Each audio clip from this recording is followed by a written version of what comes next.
વાડીએ થઈ ગયું બહુ મોટું નુકસાન ને દવામાં થઈ ગયો આજ તો બહુ મોટો ખર્ચો અને પીધી ઠાકર ધણીની ગરમા ગરમ રગડી ચા।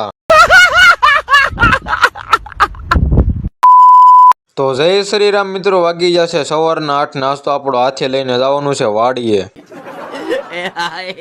ત્યાં તો આવી જાય ડોગેશભાઈ નહીં, ડોગેશભાઈ ને હા હેલો કરીને નીકળી જાય આપણો હાથી લઈને વાડી સાઈડ। જેવું લીવર દીધું ને ત્યાં તો ફાઇનલી મિત્રો આપણે આવી ગઈ વાડી આવીને જોયું ત્યાં તો થઈ ગયું હતું બહુ મોટું નુકસાન, કારણ કે આપણો ખડ હતું ને બધું આડો પડી ગયો, કારણ કે કાલે રાત્રે પવન બહુ હતો ને તે બધું ખડ આડો પડી ગયો મિત્રો। પછી તો આવી ગયો મકાઈ વાળા સામાં, તો મકાઈના વાઢવા નતા 2 ભારા, તો કાયોગા વાઢી નાખ્યા 2 ભારા ને નાખવા નતા સનેડાની લારીમાં, તો હારીને નાખી દીધા સનેડાની લારીમાં। ઉભા રહ્યો મિત્રો, જો તમને વ્યૂ દેખાડો, ઉપર કુદરતનો નજારો અને નીચે ખેડૂતના પાકનો નજારો છે ને બાકી 1 નંબર વ્યૂ આલા ગ્રાન્ડ।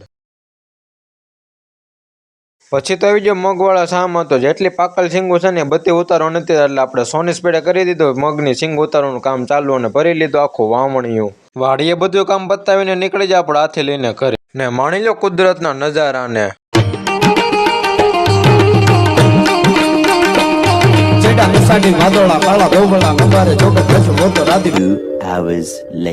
વાગી જાય બપોરના 3 ને નીકળી જાય બાબરા બાજુ, સીધા પહોંચી જાય રોશની મેડિકલે, ત્યાંથી લઈ લીધી ગાયો હાટું દવા ને ત્યાંથી પહોંચી જાય ઠાકર ધણીએ ગરમા ગરમ રગડી ચા પીવા। ગાયોગા પી લીધી ચા ને નીકળી જાય આપણે ઘર બાજુ। A few moments later. વાગી જાય સાંજના 6 ને નીકળી જાય આપણે જીમમાં જવા હાટું। તો ફાઇનલી મિત્રો પહોંચી ગયો જીમમાં, ને આ છે જીમનો બહારનો, એટલે ધીમો ધીમો વરસાદ આવતો હતો એટલે આપણે એક્સરસાઇઝ કરવાની પણ આજ તો મજા આવશે, એટલે કાયોગા કરી દીધી આપણો વર્કઆઉટનું કામ ચાલુ। આજ તો શનિવાર અને આજ તો લેગ્સનો વારો, તમે જીમમાં જાવ છો કે નહીં જરા કોમેન્ટ કરતા જજો।